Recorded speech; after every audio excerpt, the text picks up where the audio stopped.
Hello दोस्तों, स्वागत है आप सभी लोगों का राजस्थान एकेडमी पर।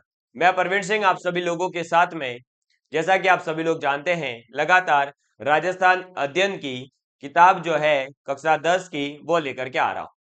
हम लोग इन किताबों को आप लोगों ने बहुत अलग अलग तरीकों से पढ़ा होगा।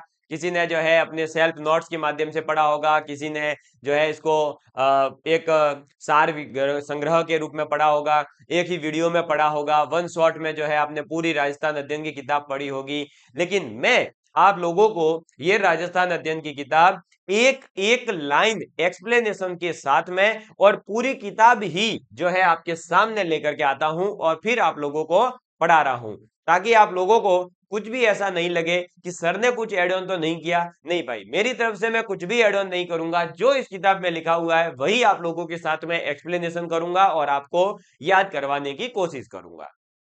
हम लोग राजस्थान की कला एवं संस्कृति का जो टॉपिक है, एक राजस्थान के संत एवं लोक देवता और लोक देवियां, उनके बारे में पढ़ रहे हैं, जिसके अंतर्गत हम लोगों ने कल ये समझा था पहले कि लोक देवता होते क्या हैं। और जैसा कि आप लोगों को पता है कि मैं इस क्लास के दौरान आप लोगों को कोई भी कहानी वगैरह जो इतना जो आडंबर होता है पूरा क्लास संस्कृति के अंतर्गत बताया जाता है, उतनी कहानी अपन नहीं सुनेंगे। अपन तो वही चीजें याद रखेंगे जो हमारे काम की है। ठीक है, जैसे कि पंच पीरों में जो है कौन कौन से लोक देवता आते हैं। तो गोपा मेरा है, गोगा जी, पाबू जी, रामदेव जी, मेहाजी मांगलिया और हड़बू जी, ये नाम याद हो जाएंगे।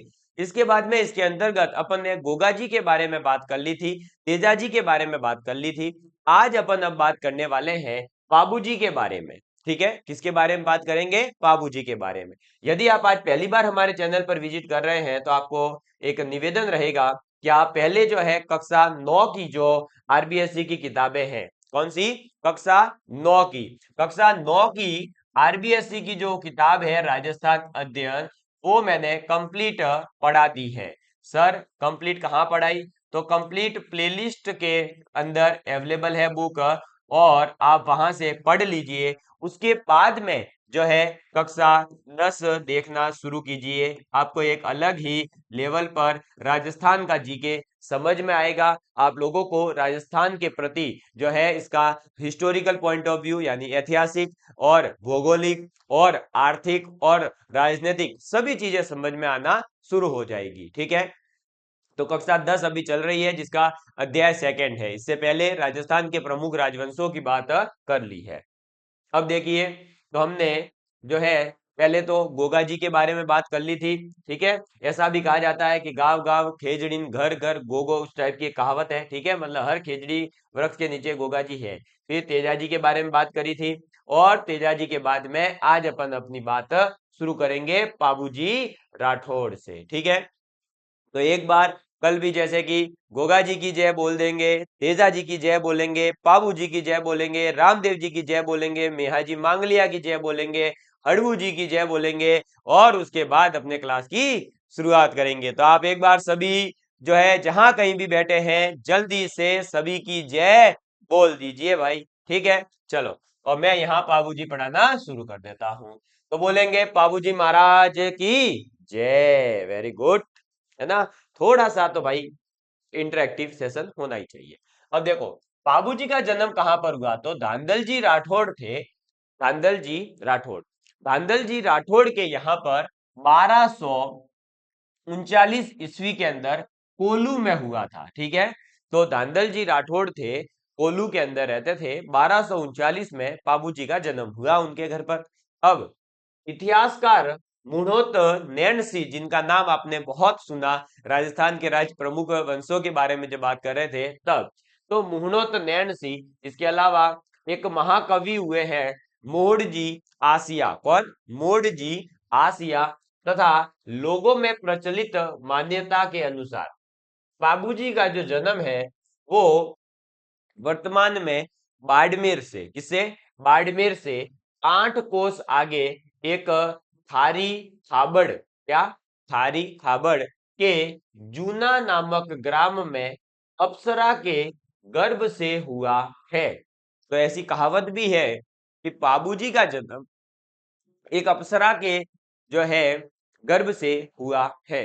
अब इसके पीछे ऐसी कहानी है कुछ कि कोई जो है एक अप्सरा होती है, वो किसी दूसरे रूप में रहती है, फिर उसको जो है वो धांधल जी को कहती है कि भाई आप मुझे जो है देखेंगे नहीं, लेकिन वो उन्हें फिर जो है असली रूप में देख लेते हैं, अप्सरा के रूप में, और उस वजह से फिर जो है ऐसा कुछ होता है, बाबूजी का जन्म होता है, ऐसी कुछ स्टोरी है।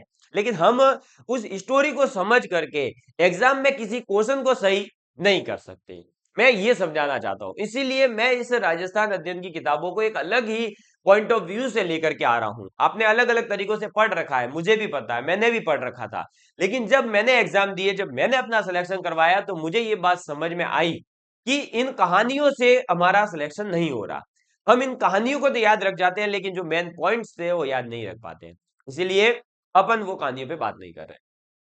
तो पाबू जी का जन्म धांधल जी के घर हुआ, पहला पॉइंट। कब हुआ? 1239 में, कोल्लू के अंदर हुआ। लेकिन मुनोत नैणसी, मोरजी आसिया ऐसे कहते हैं कि इनका जन्म जो है बाड़मेर से थोड़ा सा आगे की तरफ एक खारी खाबड़ है, और खारी खाबड़ के अंदर जूना नाम का कोई गांव रहा होगा, वहां पर अप्सरा के गर्भ से हुआ है। ठीक है। बाबूजी का विवाह जो है वो अमरकोट के सूरजमल सोड़, कौन? सूरजमल सोड़ा। सूरजमल सोड़ा कहाँ के रहने वाले? अमरकोट के। अमरकोट हम क्यों गए हैं? राजस्थान से हम अमरकोट क्या करने चले गए? हम बाबूजी का विवाह करवाने जा रहे हैं। क्या करवाने जा रहे हैं? बाबूजी का विवाह करवा रहे हैं। अभी शादी का सीजन है, 18 फरवरी को बहुत लगन है, तो अपने बाबूजी की भी विवाह करवा ही देते हैं। तो बाबूजी का विवाह कहां पर होगा? अमरकोट में। किसके घर पर? सूरजमल सोड़ा के घर पर। उनकी पुत्री है, ठीक है, उसके साथ में इनका हुआ था। विवाह के मध्य ही उनके कोई प्रतिद्वंदी थे, बहनोई, मतलब उनके जीजाजी थे। बहनोई मतलब जीजाश्री।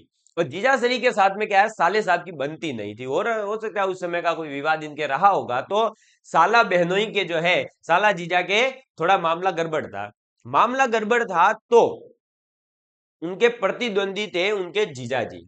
अब यहाँ पर एक थोड़ी सी एक बात है, मैं आपको थोड़ा सा समझाना चाहूंगा, क्योंकि यहाँ वो चीज दे नहीं रखी, तो आपको हो सकता है लगे कि भाई ये क्यों प्रतिद्वंदी थे। एक देवल चारनी करके कोई महिला है, जिसके पास में एक शानदार खूबसूरत सी घोड़ी है। क्या है? घोड़ी है। उस घोड़ी को लेने बाबूजी के जो जीजाजी है, बहनोई है, वो जाते हैं। लेकिन उस बहनोई को वो देवल चारनी घोड़ी देने से मना कर देती है, और फिर जब बाबूजी लेने जाते हैं तो बाबूजी को दे देती है। तो अब जीजाजी को गुस्सा तो आएगा ही कि भाई मैं लेने गया तो मेरे को नहीं दी, और मेरे साले जब लेने गए तो उनको साले साहब को दे दी। कैसे दे दी ऐसे? तो इस बात का एक थोड़ा सा इनके बीच में क्या था, जो है झगड़ा था। झगड़ा किसके बीच है? देवल चारनी और जीजाजी के बीच। और बाबूजी और देवल चारनी के क्या है? दोस्ती है, क्योंकि उसने घोड़ी दी है। तो ये देखो, एक तरफ झगड़ा है, एक तरफ दोस्ती है। अब दोस्ती और झगड़ा आमने सामने है, तो फिर झगड़ा तो वापस से होगा ही। वही चीज यहाँ थी और कुछ नहीं। तो प्रतिद्वंदी उनके बहनों ही है, जायल नागौर के नरेश थे, जिंदराव खींची। कौन थे? जिंदराव खींची। उस जिंदराव खींची ने पूर्व वैर मतलब पहले के झगड़े, पहले का झगड़ा मतलब वही देवल चारनी का घोड़ी देने से मना करना के कारण देवल चारनी की गायों को घेर लिया। किसने घेर लिया? तो इनके बहनों ही है, जो कि है जिंदराव खींची, उन्होंने किसकी? देवल चारनी की गायों को घेर लिया। अब देवल ने जब इनको गाय दी थी, सॉरी, जो घोड़ी दी, तो इनसे वादा किया था कि भाई आप मेरी घोड़ी को बचाने आओ। अगर मेरी जो है गायों को कोई ले जाता है तो मेरी गायों की रक्षा करने का परम कर्तव्य बाबूजी आपका होगा। तो बाबूजी ने वचन दिया था कि मैं किसी भी स्थिति में होऊंगा, अगर मैं जो है आपकी गायों को बचाने नहीं आऊं तो देख लेना, मैं किसी भी स्थिति में आपकी गायों को बचाने आऊंगा, ये मैं आपको वचन देकर जाता हूं, और आप आपकी घोड़ी दे दीजिए। अब देवल ने बाबूजी से गायों को छुड़ाने की प्रार्थना की। अब जैसा उन्होंने वादा किया था, मैं किसी भी स्थिति में, अब देखो स्थिति ऐसी थी कि वो फेरे खा रहे थे, शादी के मंडप में थे, फेरे खाते खाते भी उनको जो है ये प्रार्थना मिली, उनको ये जो सूचना प्राप्त हुई कि जो देवल चांदनी है वो प्रार्थना कर रही है कि उसकी गायों को बचाया जाए। किससे गायों को बचाना है? जिंदराव खींची, जो कि उनके क्या है? जीजाजी। जायल नागौर के वो क्या थे? शासक थे उस समय, ठीक है, नरेश थे। अब 3 फेरे तो उन्होंने ले लिए थे। 3 फेरे के बाद में चौथे फेरे से पूर्व ही, मतलब चौथा फेरा पूरा होना था, 3.5 फेरे हो गए थे, उससे पहले ही देवल चारणी की केसर कालमी, घोड़ी का नाम था केसर कालमी। क्या? केसर कालमी, इसके ऊपर बहुत सारे सॉन्ग्स भी बने हुए हैं। तो केसर कालमी घोड़ी पर जो है सवार होकर के गायों के रक्षार्थ रवाना हो जाते हैं कौन? बाबूजी राठौड़। और ऐसा कहा जाता है, ये जो अप्सरा वाली कहानी है ना, ये इसलिए बनी है कि ऐसा कहा जाता है कि बाबूजी राठौड़ बहुत ज्यादा स्मार्ट थे, सुपीरियर, मतलब उस जमाने के एक अलग ही किंग थे। मैं किसी छोटे मोटे सेलिब्रिटी से कंपैरिजन करके उनकी जो है तोहिन नहीं करूंगा। बाबूजी राठौड़ एक बहुत ही शानदार, बहुत ही अलग ही पर्सनैलिटी थे उस टाइम के। तो उस वजह से ये जो है अप्सरा का, और ये थोड़ी सी कहानियां बनी है इनके बारे में, पर ऐसा कभी लगता तो है नहीं। ठीक है, अब तो रक्षार्थ जो है वो वहां से रवाना हो गए हैं। केसर कालमी घोड़ी को लेकर कौन रवाना हो गए? बाबूजी। किसके लिए? गायों को बचाने के लिए। किसकी गायों को? देवल चारणी की। कौन लेकर गया? इनके जीजाजी। कौन? जिंदराव खींची। कहां का? जायल नागौर का। ऐसे याद रखते चलो करम भाई, जो देखो ये इंपॉर्टेंट पॉइंट है। क्या पूछेंगे? गाय किसकी थी? देवल चारणी की। घोड़ी किसकी थी? देवल चारणी। घोड़ी का नाम केसर कालमी। इनके जीजाजी का नाम जिंदराव खींची। क्या कर लेते हैं? गायों को घेरते हैं। किसकी? देवल चारणी की। जन्म किसके घर हुआ? धांधल जी राठौड़ के घर, कोल्लू में 1239 में। ठीक है, और ये भी क्या कर रहे हैं? देखो, गायों की रक्षार्थ जा रहे हैं। कई बार तो ऐसा क्वेश्चन आया है, निम्नलिखित में से कौन से लोक देवता गायों की रक्षार्थ के लिए प्रसिद्ध नहीं है? जबकि अपन ने गोगाजी, तेजाजी और पाबूजी तीनों के तीनों पढ़े, तीनों के तीनों गायों की रक्षार्थ के लिए ही जो है अपने प्राण न्यौछावर करेंगे। अभी आप देखिए आगे। अब रक्षार्थ रवाना हो गए, कड़ा संघर्ष हुआ इनके बीच में, मतलब भयंकर खतरनाक वाला युद्ध हुआ। और 1276 के अंदर बाबूजी अनेक साथियों के सहित में जो है वीर गति को प्राप्त हो जाते हैं। उस समय जो है वहां पर उनके और भी बहुत बहुत सारे साथी रहे होंगे, लेकिन फिर जो है ये वीर गति को प्राप्त हो जाते हैं। वीरता, प्रतिज्ञा पालन, त्याग, शरणागत, वत्सलता और गो रक्षा हेतु बलिदान होने के कारण जनमानस इन्हें लोक देवता के रूप में पूजता है। किसको? बाबूजी राठौड़ को। इनका मुख्य पूजा स्थल जो है वो कोल्लू फलोदी में है, जहां पर इनका जन्म हुआ था, और जहां पर प्रति वर्ष इनकी स्मृति में एक मेला भी लगता है। इनका जो प्रतीक चिन्ह है वो ये है कि हाथ में भाला लिए हुए अश्वारोही के रूप में। और आपको पता होगा गोगा जी के भी जो है हाथ में भाला था, तेजा जी के हाथ में तलवार थी। इस प्रकार के आपको जो है थोड़े से मतलब एक डिफरेंस छोटे छोटे से जो है ना वो याद रखने पड़ेंगे। तो बाबूजी के बारे में क्या याद रखें? पिताजी का नाम धांधल जी राठौड़, 1239 में जन्म हुआ। मुनोत नैन्सी और मोड़जी आसिया कहते हैं कि अप्सरा के गर्भ से जन्म हुआ है। फिर ये इनका जो है विवाह अमरकोट सूरजमल सोडा की पुत्री के साथ में इनका होता है, जिसका नाम था सोडी। ठीक है, उनके साथ में होता है। फिर ये 3.5 फेरे खाते हैं, और उतने में ही देवल चारनी जो है प्रार्थना करने पहुंच जाती है कि मेरी गायों को बचाओ। गायों को किससे बचाना है? उनके बहनोई जिंदराव खींची से, जो जायल नागौर के जो है क्या है? नरेश है। और युद्ध होता है, और जो है वीर गति को प्राप्त हो जाते हैं। ठीक है, चलो ये है। बाबूजी को ऊंटों के देवता के रूप में भी पूजा जाता है, क्योंकि ऐसा कहा जाता है कि पाकिस्तान से राजस्थान के मारवाड़ क्षेत्र में ऊंट लाने का कार्य बाबूजी ने किया था। तो मारवाड़ में सर्वप्रथम ऊंट लाने का श्रेय जो है वो बाबूजी को जाता है। और ऊंटों के स्वस्थ होने पर बोपे और जो बोपियां होती है उनके द्वारा बाबूजी की जो फड़ होती है, मतलब अगर कोई ऊंट जो है बीमार हो गया, अस्वस्थ है, तो उसके स्वास्थ्य के लिए, जैसे अपन ने तेजा जी की डोरी बांधी जाती है, गोगा जी का जो है चार पीर के रूप में पूजा की जाती है, ऐसे ही बाबूजी के लिए कहा गया है कि बाबूजी की फड़ है, वो बाबूजी की फड़ गायने से जो है ऊंट जो है वो स्वस्थ हो जाता है। और ग्रामीण जनमानस के अंदर इन्हें किसको किसको? अरे भाई बाबूजी को लक्ष्मण जो थे, राम के भाई, राम लक्ष्मण जो थे, उसमें से लक्ष्मण जी का अवतार माना जाता है। किसको? बाबूजी राठौड़ को। ये रहे हमारे बाबूजी राठौड़। और एक बार पुनः बोल देना, बाबूजी राठौड़ की जय हो महाराज की। ठीक है, हाँ, हमारे लोक देवता हैं। हमारे लिए तो जो हीरो है रियल लाइफ में वो यही लोग होने चाहिए। इन्हीं से हमें सीखना चाहिए कि जिन लोगों ने अपनी गायों के लिए प्राण न्यौछावर कर दिए, और हम आज इस जमाने में जी रहे हैं कि गाड़ी और लोगों का, किसी का एक्सीडेंट हो गया, कोई मर रहा है, कोई जो है किसी और कारण से कुछ भी कर रहा है, और हम क्या कर रहे हैं? उसकी वीडियो बना के खुश हो रहे हैं, इंस्टाग्राम पे डाल रहे हैं, फेसबुक पे डाल रहे हैं, व्हाट्सएप पे डाल रहे हैं। इस जमाने में एक जमाना हुआ करता था कि हम गायों के लिए प्राण न्यौछावर कर रहे थे, और एक जमाना है कि हम जो है मोबाइल में वीडियो बनाने के लिए किसी की जान गंवा रहे हैं। बोले जाओ जाओ, बरो वीडियो बना रहे हैं, खुश हो रहे हैं, और खुश और फिर लोगों को बता देख मुंह बटेस तो है बोलते हैं मारवाड़ी में, मतलब घर पे आते बता रहे हैं मैं यही था, ये देखो वीडियो में पूरा बता रहा हूँ, देखो ऐसे है भाई। इस और दुनिया बढ़ रही है, थोड़ा सा सुधारिए अपने आप को, बहुत सारी जो है चीजें चेंज करनी होगी। देखिए इसके बाद में बाबूजी राठौड़ के बाद देव नारायण जी के बारे में बात करेंगे। हाल ही में देव नारायण जयंती गई है, आपको पता होगा राजस्थान के अंदर देव नारायण जयंती पर जो है अवकाश रहता है। ठीक है, शिक्षा विभाग के अंदर देव नारायण जयंती को पूरे राजस्थान में छुट्टी रहती है ना, शिक्षा विभाग पर्टिकुलर के लिए नहीं, सभी विभागों के लिए छुट्टी है। ठीक, तो देखिए देव नारायण जी, देव नारायण जी जो है बगड़ावत प्रमुख भोजा और सेडू गुर्जर के पुत्र थे। ठीक है, तो देव नारायण जी जो है बगड़ावत गुर्जर जो होते हैं ना, उस गुर्जर जाति के अंतर्गत आते थे। इनके पिताजी का नाम भोजा और इनकी माता का नाम सेडू गुर्जर था। इनका जन्म 1243 ईस्वी के लगभग हुआ। इनके पिता इनके जन्म के पूर्व ही विनाय के शासक थे, उनसे संघर्ष करते हुए 23 भाइयों के सहित जो है मारे गए थे। किसके पिताजी? देव नारायण जी के पिताजी थे, जो कि आपके विनाय के शासक थे। उनके साथ संघर्ष करते हुए अपने 23 भाइयों के साथ साथ जो है वीर गति को प्राप्त हुए थे। विनाय शासक से इनकी रक्षा हेतु इनकी मां जो कि सेडू गुर्जर थी, उस सेडू गुर्जर ने क्या करा कि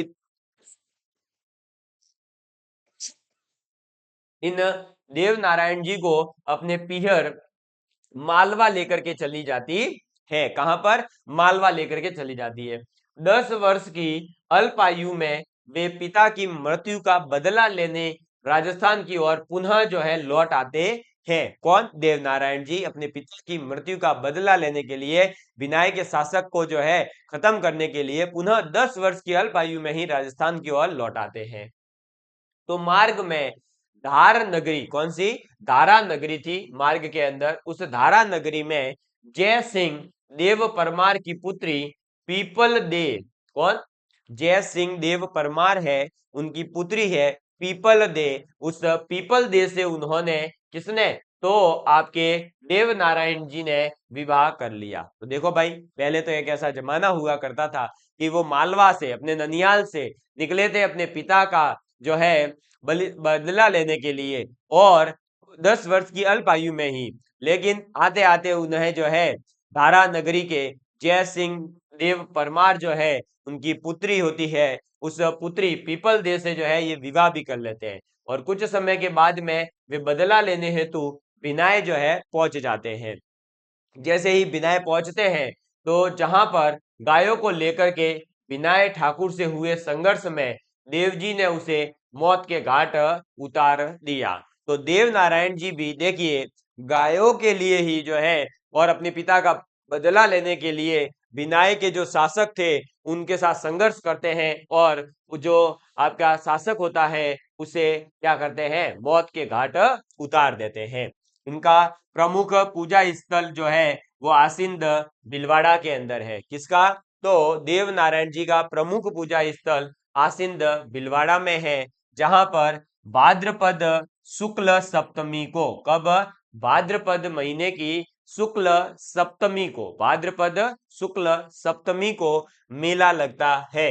इनके अनुयायी गुर्जर हैं, क्योंकि ये खुद जो है बगड़ावत गुर्जर परिवार से आते थे, तो इनके जो महत्वपूर्ण, मतलब कह सकते हैं बहुत ज्यादा अनुयायी जो है देव नारायण जी के, वो आपको किससे मिलेंगे? गुर्जर जाति के मिलेंगे। ठीक है, जो कि आपके देवजी की फड़ तथा देवजी और बगड़ावतों से संबंध काव्य रखता है। एक बगड़ावत के गायन के द्वारा इनका यशोगान करते हैं। तो इनके अनुयायी कौन है? गुर्जर। और इनकी एक फड़ है देवजी की फड़, ऐसे ही पाबूजी की भी फड़ है।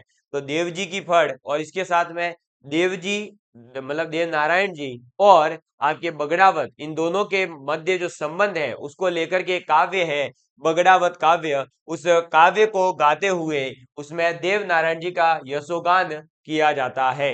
किंवदंती यह है कि हर रात 3 पहर गाए जाने पर यह 6 माह में पूर्ण होता है। ठीक है, ऐसी किंवदंती भी है कि हर रात 3 पहर गाए जाने से, हर रात को 3 पहर गाए जाने से क्या होता है, यह 6 माह में पूरी होती है। कौन? तो ये जो इनका काव्य है, देवजी और बगड़ावतों से संबंधित काव्य है बगड़ावत, उस बगड़ावत काव्य को, ठीक है, देवनारायण जी की फड़ भी बहुत बड़ी फड़ है, ठीक है। तो ये आप मतलब यहाँ पर बताया जा रहा है कि इतनी बड़ी है कि अगर हम डेली रात को 3 पहर गाएं, कितने? 3 पहर, तो भी जो है 6 महीने में पूरी होगी। तो 3 पहर एक दिन के, और 6 महीने में जो है 30 दिन के एवरेज के हिसाब से भी गिनूं तो 180 दिन हुए।